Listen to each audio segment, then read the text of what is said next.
Les villes de banlieue, qu'elles soient faites de petits lotissements individuels ou de champs de béton agglomérés autour d'HLM, sont en partie dues à la concentration du travail dans les villes et résultent des derniers exodes ruraux d'après 1945. Le modèle de la ville moderne a laissé une profonde empreinte dans les civilisations occidentales, comme en témoignent les poèmes de Baudelaire, les récits de Charles Dickens et l'effervescence des idées politiques et sociales qui ont rythmé la vie des citadins jusqu'à il y a peu.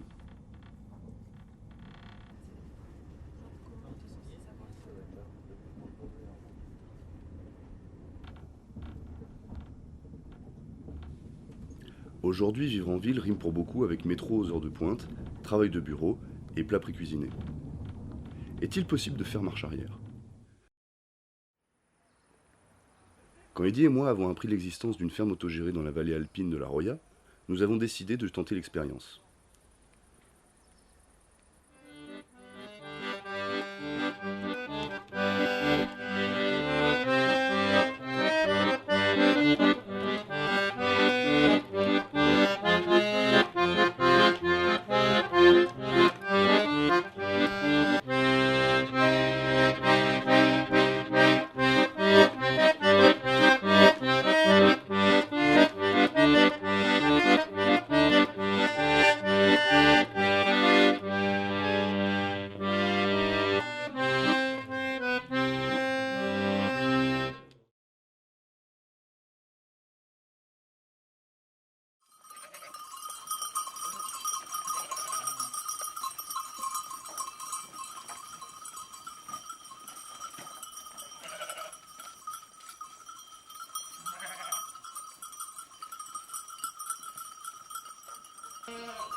Le troupeau est divisé en 3 groupes.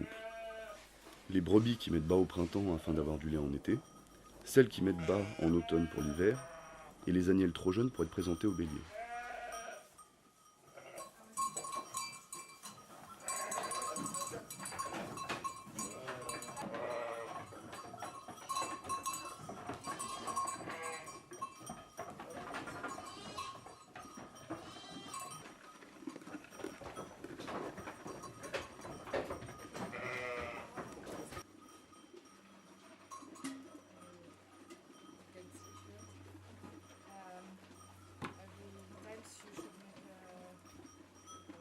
Donc on a 2 lactations pour avoir du lait toute l'année. Jusqu'à présent, on a eu plus ou moins de bonnes lactations au printemps. Bon, pas encore au top. Et des moins bonnes à l'automne. Donc à l'automne, c'était plus dû à un manque de préparation à la mise bas. À 6h30, elles ont leur première ration de foin. Ensuite, à 7h30, entre elles et rouges, les autres, elles continuent à manger où elles commencent à ruminer. Et puis quand on a fini la traite vers 8h30, après elles partent en montagne à la garde. Et après donc, on les met dans un parc et elles dorment là. Puis on les récupère, on les rentre en bergerie avec une autre ration de foin à 4h30. Et là, elles mangent encore pendant 1 heure. Et à 5h30, on fait la traite. Et puis le soir, soit on les met en parc s'il fait encore plus ou moins jour, ou on les laisse en bergerie, on leur remet une ration de foin.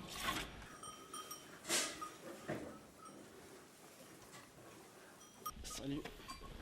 Une fois la traite finie, le lait est aussitôt emporté à la fromagerie. Hello. Il y a le lait qui est arrivé, j'arrive dans 5 minutes. Quels sont les différents types de probiotiques que vous fabriquez ici? Principalement des lactiques. Après, 1 à 2 fois par semaine, on fait des yaourts. Et puis l'été, quand il y a beaucoup de lait, on fait des tômes.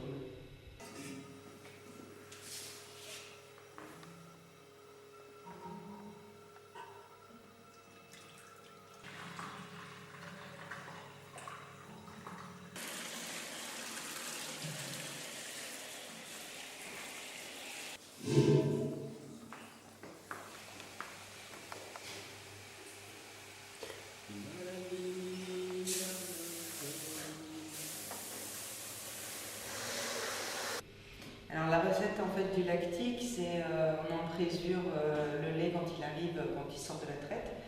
On lui met des ferments, on le laisse au chaud et 24 heures après, le lait s'est transformé en caillé. Donc on l'égoutte, on garde juste le caillé, le fromage, la protéine de lait, quoi. Et puis on moule. Et puis 12 heures après, on les retourne à l'intérieur du moule. Après, encore 12 heures après, on les démoule. Et puis après, on les sale. Et puis là, ils sont frais. Et puis petit à petit, au bout d'une semaine, 10 jours, ils seront affinés dans l'autre salle. On a 2 marchés le week-end, un petit marché local le mardi et des AMAP le mardi soir. Pendant ce temps-là, les bêtes sont parties déjeuner.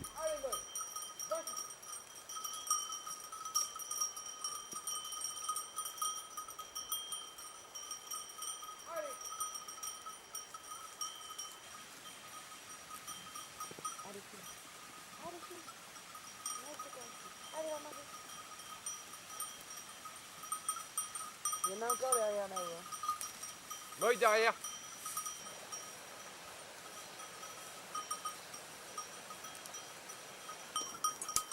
Viens ici, Moï. Allez, viens ici. Viens. Viens ici, Moï. Viens. Ah, c'est bien. Pour la, on va dire la surveillance, la garde du troupeau, on a 2 patous, dont une qui dort derrière. Hein.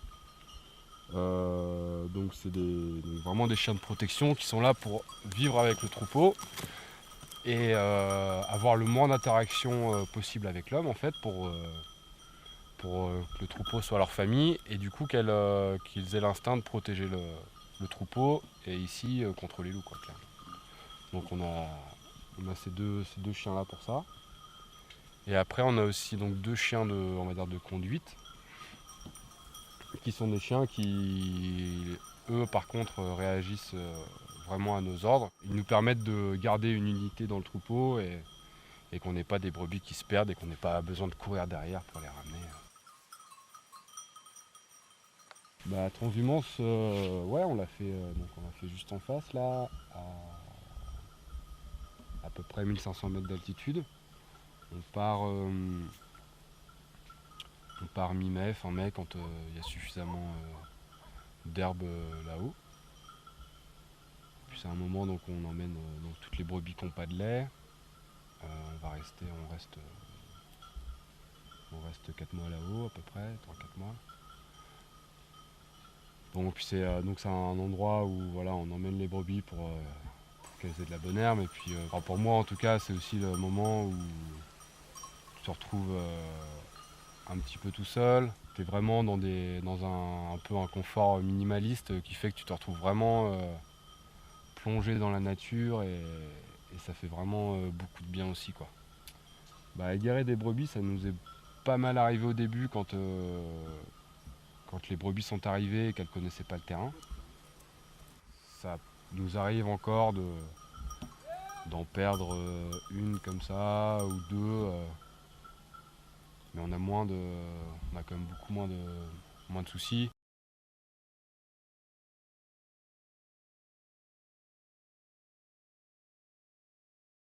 Et puis elles ont quand même plus tendance à rentrer d'elles-mêmes quoi.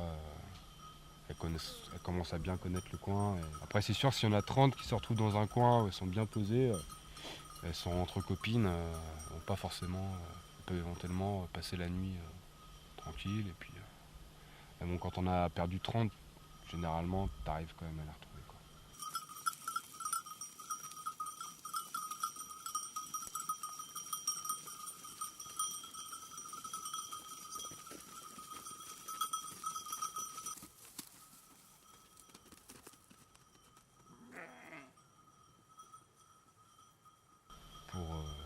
Pour des petits troupeaux, petits troupeaux laitiers comme les nôtres, où on a une centaine de bêtes, si le loup il peut très facilement en tuer une trentaine, et pour nous ce serait une grosse catastrophe quoi.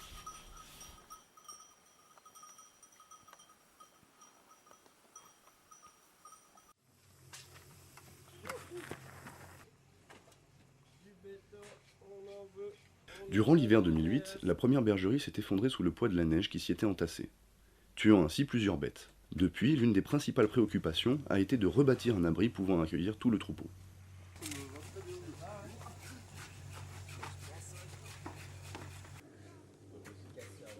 C'est un chantier qui est super parce qu'il a regroupé des gens un peu de partout. Il y a eu donc le charpentier, c'est quelqu'un un charpentier que l'on a engagé exprès pour le bâtiment. Le bois, il a été fait par une scierie associative qui a été créée depuis quelques années déjà par des copains de la vallée qui regroupent du coup les copains. Il y en a qui sont ébénistes, d'autres qui sont charpentiers, d'autres qui sont bûcherons. Donc ça regroupe un peu toute cette main d'œuvre-là et tout ce petit monde. Et eux, ils ont fait toute la partie bois. Donc du coup, il y a eu un peu de tout. Les gens que l'on a payés pour travailler, les copains que l'on a invités pour nous aider, les gens qui ont voulu venir découvrir, filer un coup de main, un peu de tout, quoi. Donc du coup, ça se organise plus de manière hebdomadaire et en suivant un petit peu la logique aussi de la construction que d'une manière plus carrée, comme pourrait le faire un entrepreneur par exemple, qui te dit dans le temps, vous avez ça. On s'est un peu divisé les tâches par pôle. Il y avait ceux qui s'occupaient des animaux, des brebis allaitantes ici, ceux qui s'occupaient des brebis gestantes à l'Estive qui est plus haut dans la montagne, ceux qui s'occupaient des marchés, des fromages, etc. Et notamment Bastien qui s'occupait de la construction. Ouais, mais c'est pas pareil. Il n'y a pas de solution exactement. En fait, on a fait ça, puis après on a au niveau de la terre, on a fait toutes les hauteurs de cette fondation. Et là, elle est à moins, la fondation est à moins 52. Bastien, il a tout donné l'année dernière. Il a découvert ce que c'était que construire un bâtiment avec la partie maçonnerie, charpente, gestion des achats, d'acheminement des produits. Enfin, il a vraiment découvert beaucoup de choses sur le tas, il a appris énormément et il a tout donné. Il a construit un bâtiment très très grand avec l'aide de beaucoup de gens et notre soutien aussi. Et du coup, l'hiver, il a dormi, il a récupéré. Et cette année, il a commencé un peu plus lentement. Donc du coup, l'organisation, elle se fait en fonction de cette énergie-là.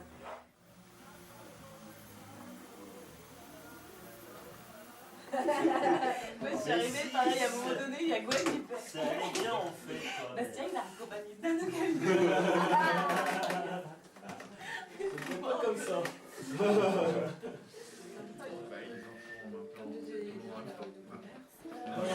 C'était encore la guerre là. Bastien, rends-moi la moto, j'avais le moto. Allez, va partir. Oh, Marie. On va commencer à... Et ouais, en fait, la coquille de l'œuf, à partir de hier soir,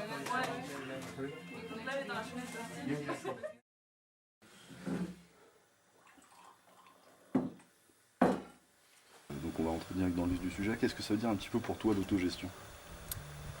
Je savais que tu allais me poser cette question.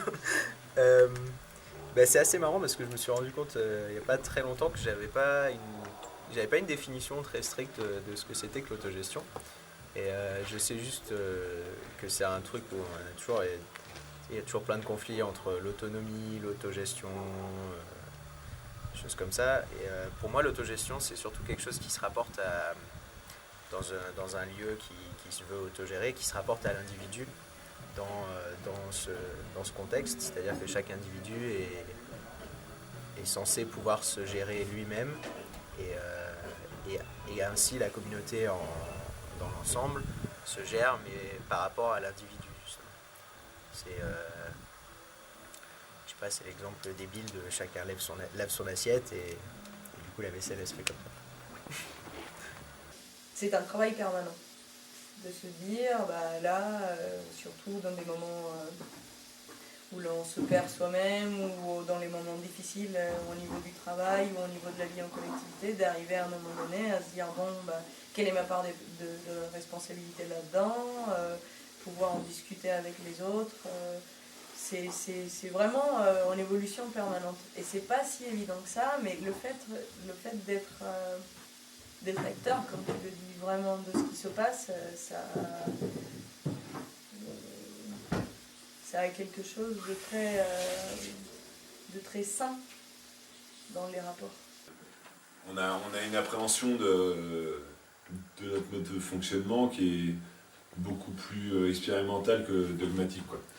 Donc on est dans une démarche où l'autogestion, ça serait une base de fonctionnement dans laquelle on veut rentrer, parce que on ne veut pas rentrer dans un système hiérarchique, on ne veut pas rentrer dans un système...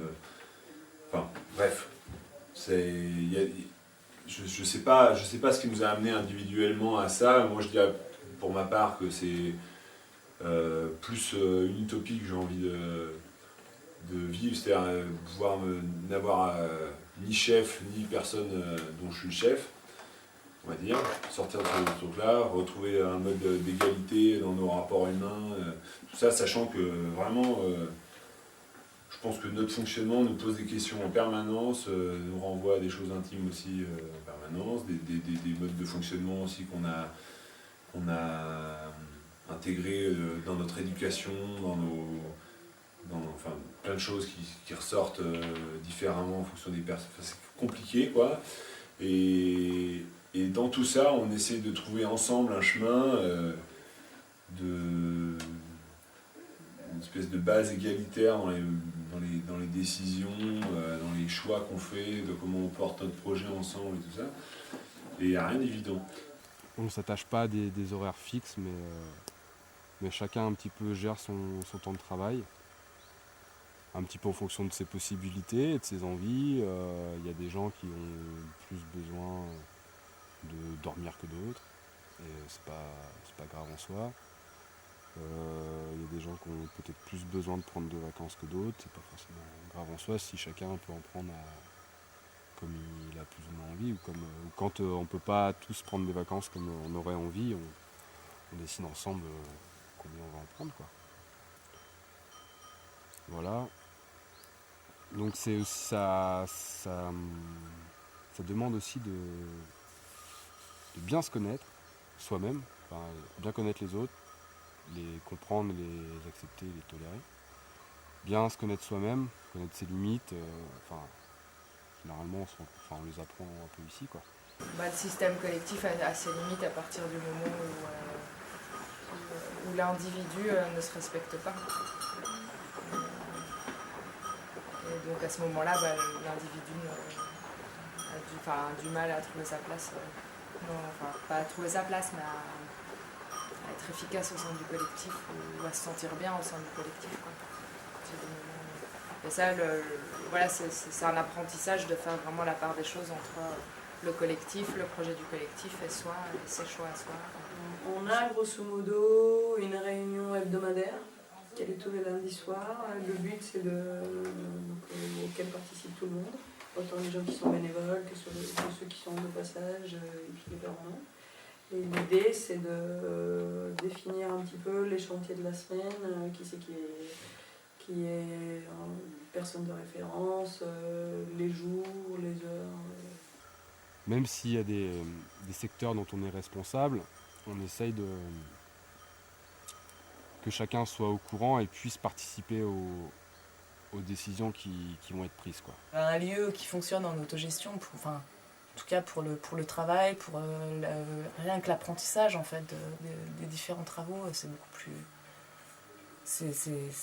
beaucoup plus enrichissant, quoi. L'autonomie justement n'est pas égale à l'autogestion, parce que l'autonomie ça prendrait en compte le cadre de l'autosuffisance alimentaire. Or, on est loin d'être en autosuffisance alimentaire. Mais même au-delà de l'alimentation. L'autonomie, c'est ne pas aussi avoir de subventions. Or, nous, on a des subventions, donc on a des aides de l'État pour faire ce qu'on fait. Et l'autogestion, pour moi, c'est un mode de fonctionnement collectif. C'est un mode de fonctionnement entre les gens, quoi. C'est pas être autonome. Pour moi, ça n'a rien à voir avec l'autonomie. Pour ce qui est de l'eau, on prend l'eau dans la rivière au-dessus, dans la montagne. Cette eau, normalement, elle nous sert aussi à faire un peu d'électricité. Actuellement, ça ne marche pas vraiment, mais c'est en cours de réparation. Et puis sinon, on est raccordé donc à EDF, donc on a l'électricité assez facilement. Et puis voilà, on fait la cuisine principalement au gaz, des bonbonnes de gaz. Entre le bois et l'eau, c'est un peu les richesses qu'on a ici. On vend tous nos produits en vente directe, qui était un petit peu aussi un choix à la base. C'est aussi une nécessité parce que on est en zone de montagne, c'est difficile de produire de toute façon beaucoup de lait, donc il faut bien le valoriser. De toute façon, on n'a absolument pas envie de vendre nos fromages dans les supermarchés. Il y a de la place pour tout le monde et c'est un acte politique parce que justement on va un peu à l'encontre de cette machine-là politique qui dit tu devrais être comme ci, comme ça, tu veux faire ci et ça. Et je trouve justement que oui, par le biais de nos choix de vie et de notre travail, on montre simplement que d'autres possibilités existent. On n'a pas la prétention de dire c'est comme ça qu'il faut faire, mais on a en tout cas l'envie de montrer que comme ça, tu peux aussi le faire. C'est en grande partie l'aspect politique qui m'a fait venir ici, qui m'a fait choisir ce mode de vie. Parce que j'avais ça faisait quelques années que j'essayais de donner un peu du sens à ce que je faisais. J'avais travaillé dans les énergies renouvelables et ça me semblait pas encore assez entier. Et du coup, je cherchais vraiment quelque chose que je pouvais prendre en main et qui, pour moi, avait du sens, était cohérent avec mes convictions politiques et environnementales, quoi.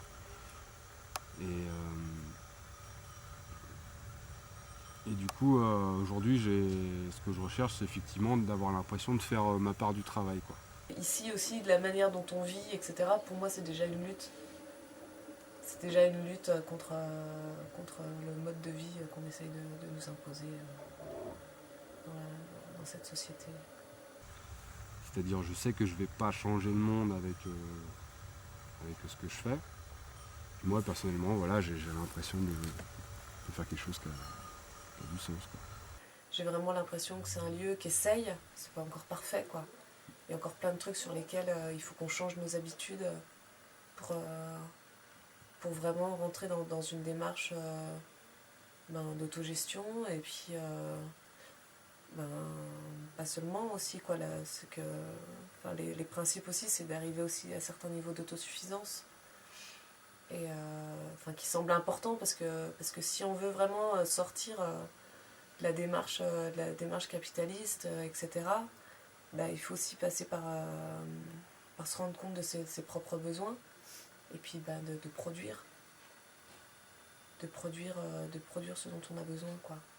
Et ça, c'est pas facile, c'est aussi faire des choix, c'est aussi se priver, je pense, se priver de certaines choses, de ce qu'on... d'un certain luxe dans lequel on était habitué à vivre. Et quand on se rend compte que ce luxe, en fait, c'est juste du superficiel, qu'on n'en a pas forcément besoin, ou du moins on peut le réduire vachement, je crois qu'on est déjà dans une démarche un peu alternative, quoi. Ce projet, il nous pousse à mieux se connaître soi, et du coup on évolue pas mal. Et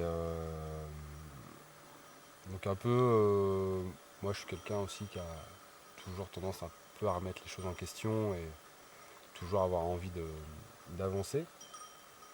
Donc aujourd'hui je me pose un peu la question de savoir si j'ai envie d'avancer au rythme de la ferme ou si j'ai envie d'avancer à un autre rythme. Donc je me donne un peu de temps pour trouver ces réponses.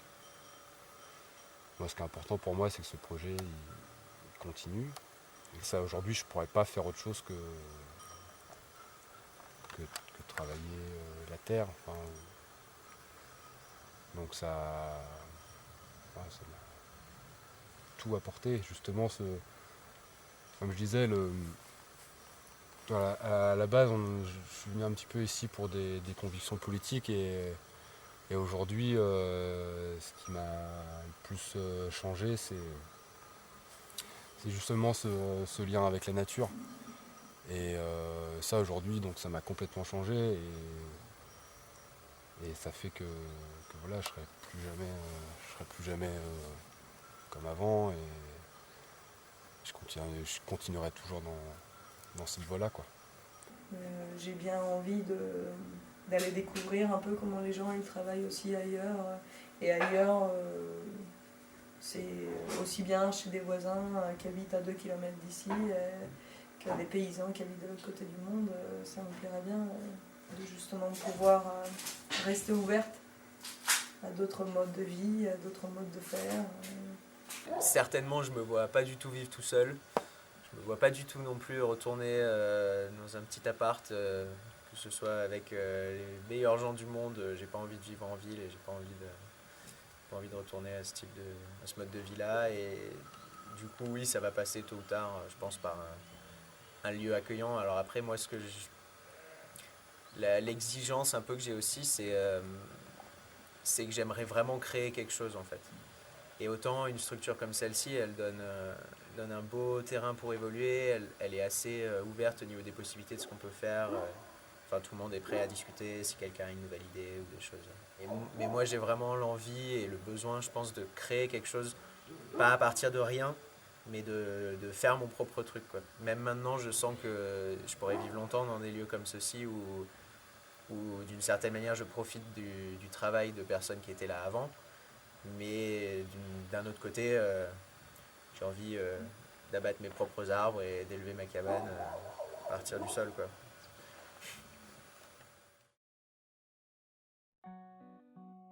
Voilà donc comment nous aurons découvert le travail de la terre, le fonctionnement de la vie en collectivité et un mode de travail plus serein. Le propos est à nuancer et il y a toujours des difficultés à surmonter, qu'elles viennent de la vie de groupe, des imprévus, liés au milieu ou même de soi.